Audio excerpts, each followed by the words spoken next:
Good morning, and welcome to the Paul Green Comedy Podcast. It is May 1st, 2024, and this is episode 154. Can you believe it? We are already into May. This year is a third over, everybody.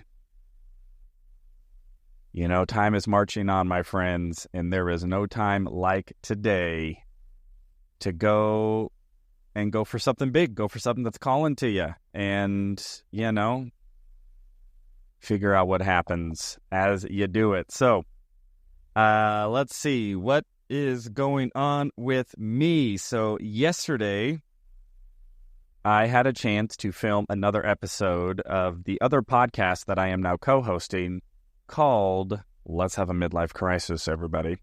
And I am very much looking forward to working with Josh Noby, another stand-up comedian friend of mine, who it was really his idea from the get-go, at least to start a podcast. And he sort of had it in his mind that eventually this would potentially lead to a podcast that we would film live in front of an audience. And now that is happening on May 9th. And we have been doing a little bit of advertising. We have moved some tickets, not a lot, but you know, it's a new thing. We're giving it a try for the first time. Most new things don't go well. At least it's very rare that, you know, something is a hit right out of the gate. But we'll see. We'll see how it goes. I am very much enjoying doing the podcast with Josh. We're having a lot of fun. We're having a lot of really interesting discussions. Just talking about life and entertainment and religion and God and all of the things, while also being very lighthearted and comedic and randomly improvising songs throughout the podcast. So that is going down, and then those of you who follow me regularly know that I have pretty much committed to rewriting my entire stand-up act from ground zero. From the ground up, I just have become tired of all my own material. And not tired in the sense of, oh, I've done it too much, but just tired in how I was approaching comedy. It was a lot deeper than that. And so, yeah, it just has put me in this situation to where I want to be, I want to just take my stand-up comedy to the next level. And so much of that is me looking at my writing habits, my approach to writing, and trying to get a better understanding of how I should be writing to really accomplish some incredible things as a stand-up comedian. I mean, because up to this point, I have had a lot of great experiences. I'm not trying to discount that what I was doing has gotten me to a certain level, and I'm very grateful to be at this level and grateful for all of the, you know, people who have supported me and have given me opportunities and given me stage time. And there's almost a part of me that it's like, well, let me just say this first. I don't pretend to be some altruistic person. I just want to love everybody. I used to think I was that guy, and maybe there's a little bit of that in me, but I'm at this point to where I am trying more and more to be unapologetically okay with being selfish or just being self-motivated first. And then but doing so in a manner that isn't taking anything from anybody. I have no interest in manipulating anybody. I have no interest in harming anybody or taking anything from anybody. So I just look at it as, in as much as me pursuing what I want is not in any way what's the right word? I don't like the word violent, adversarial maybe, or is at the expense of somebody else, then I'm more than willing to go for it. And if in the event of me pursuing what it is that I truly feel in my heart, there are others who benefit from that, then it's like double bonus, right? And one of the things that I think will be beneficial of me really rewriting my act and really trying to write a stand-up comedy act that really sounds just so solid and so professional and so funny and so authentic and just all of the things. And then whatever opportunities that style of stand-up opens up for me, then it'll allow me to be in a position to be a greater asset to all of those who have helped me along the way, which I think would be very, very cool. So, part of that is I have been trying to write a new bit every single day, and my good mentor, Andrew Norelli, because I've been kind of getting a little bit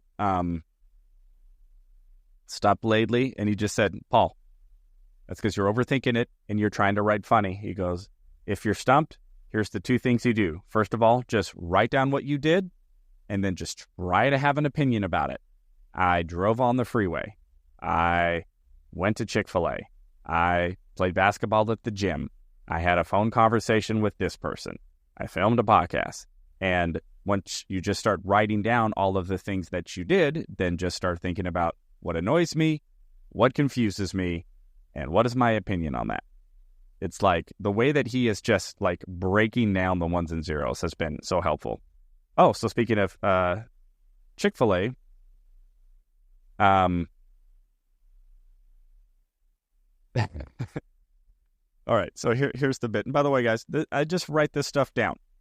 So don't have any high expectations that these are bits. I'm just trying to mine as much material out of my brain. So speaking of Chick-fil-A, so I do actually eat at Chick-fil-A a lot, you know, and I've never been addicted to crack, but I think I get it. Just how badly I need Chick-fil-A. I mean, I think it's only a matter of time before I will be sleeping outside of a Chick-fil-A. Just begging for, okay, I don't like where that one's going. Let's see. Oh, so the first thing my buddy Andrew says is just talk about your day and then have an opinion of it. And then he says the second way is anytime you're stopped, he goes, just read news articles. He's like, because I guarantee there's going to be something that came out in the news that you can have an opinion about and then write about it. So that's what I did. So this was the news article. So I just read that Biden is going to reclassify marijuana and he's going to put it in the same class as steroids, which doesn't make a lot of sense to me because I don't really picture steroid users and pot users as the same thing. Like when I picture a steroid user, I picture like Arnold Schwarzenegger, like, yeah, come on, we've got to get popped out, come on, live, have a harder. But when I think of pot users, of course, I just think of like, hey, man, let's just chill out and like, whoa, man, the world is crazy, bro. So I can't get those two in the same class, right? I can't picture like Arnold Schwarzenegger like high on pot. I can't picture him being like, yeah, oh, do you think we are all living multiple simultaneous life experiences in an infinite multiverse? Why do I want Cheetos? Okay. All right. Those are my jokes for today. All right. So, other than that, I've really just been in regrouping mode after being in Hollywood for a week. I have a lot of cool things coming up on Thursday. I have a private show at a retirement community down in Tucson at 3 p.m. because there's nothing better than trying to do comedy for 55-year-olds at 3 in the afternoon when they're all ready for their nap. So I will be going down and seeing if I can get a laugh out of them. And then this weekend is actually pretty open for me. So I may have to maybe hit up some open mics. I will be doing my open mic on Sunday. Cool thing about that is my intention in creating the open mic was to replicate this format that sort of sprung up in Los Angeles about 4 or 5 years ago, where you just pay $5, you show up, you do 5 minutes, the open mic is 1 hour long, and then what they started to do is they would do multiple open mics that would start every hour on the hour, and you could sign up for like 2 mics in a row or multiple. So you could go get 2 or 3 reps of your material in one night in one place, and it was just so simple. So I used to do those all the time in Los Angeles, and that format didn't exist out here in Arizona, so I created it and just started with 1 hour. And that has started to get some pretty good traction. We've been doing it for about 6 months now, and we are getting ready to add a second hour. So the National Comedy Theater Sunday open mic is expanding into new territories. So, yeah, that's everything that I am up to, everybody. I'm probably going to keep today's a little short. I am actually very, very tired. I have not really recovered from a really wonky sleep schedule when I was in Los Angeles. And just moving forward, everybody, just into the grind, just writing new jokes every day. I haven't even begun to, try to accumulate all of this. This is probably going to look really bad, but I have this whiteboard. You guys are getting a behind-the-scenes look of the Paul Green Comedy whiteboard right there. So that's me just starting to, build all of my... Probably would have been a lot better just to do a screenshot. Oh, by the way, if you saw the corner of there, it says Beachbody July 20th and then be a no-brainer. So what does that have to do with anything? So I found out that the agency that I'm with, my commercial agency, is going to do a big beach day on July 20th. And so I'm like, hey, that's a good goal. That's in 3 months to work on my beach bod. I'm going to get all pretentious and California and be sexy. And then underneath that, if you saw, I actually don't know what you saw because I couldn't see what you were looking at when I had to turn my camera away. But it says be a no-brainer. And that is a bit of a remnant of what I was talking about the other day when a good friend of mine got booked with this talent agency. And he has a very long resume, and he's an LA actor, and he's been doing it for decades. And when he connected with this talent agent, they just said, oh, yeah, you're a no-brainer. And I had also submitted to that talent agency, and they didn't return my phone call, or my message. And so it was like, oh, I'm definitely a brainer for them. They have to think about it. And talent agents don't have time to think. They are so freaking busy trying to manage hundreds, sometimes thousands of actors and trying to get their actors into 2 roles. So for them to have to be like, all right, who's this guy? Who's this guy, Paul Green? Is he in SAG? No. Does he have any credits? Not really anything significant. He hasn't, no major guest stars or anything like that. He's a white guy who kind of looks like most white guys. We already got 10 white guys who look like him. And, they probably didn't even give it that much time if they did. Because, it's just the nature of the business, right? And so what I'm taking away from that is I have got to build myself into a brand and do my own grind and do my own work so that the next time an agent is considering me, I will be a no-brainer. And it'll be like, oh, this guy, he's not repped? Oh my gosh. Yeah, we can totally put him to work, right? So that's why I just have be a no-brainer on my whiteboard as just a bit of a little memento. And then to get my beach body by July 20th. I've never really had a beach body, but I just want to get closer. You know what I mean?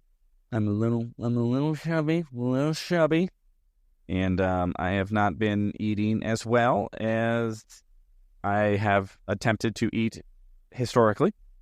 And I'm sure I'm the only one. I know everybody else out there, you get on a diet and you stick with it for the rest of your life. I am the only one who struggles with that. So anyway, I will be working on that as sort of a little side goal to show up to my agency's little beach party looking as sexy as this frame can look, everybody. So anyway, that is the update. Here on May 1st, 2024, episode 154 of the Paul Green Comedy PaulCast. I hope all of your dreams are going well.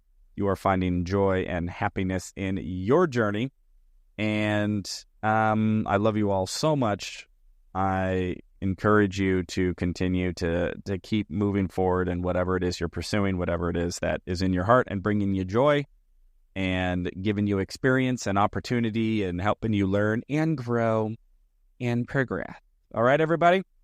I will talk to you tomorrow. Thank you so much for listening to the Paul Green Comedy Podcast. I love you all so much.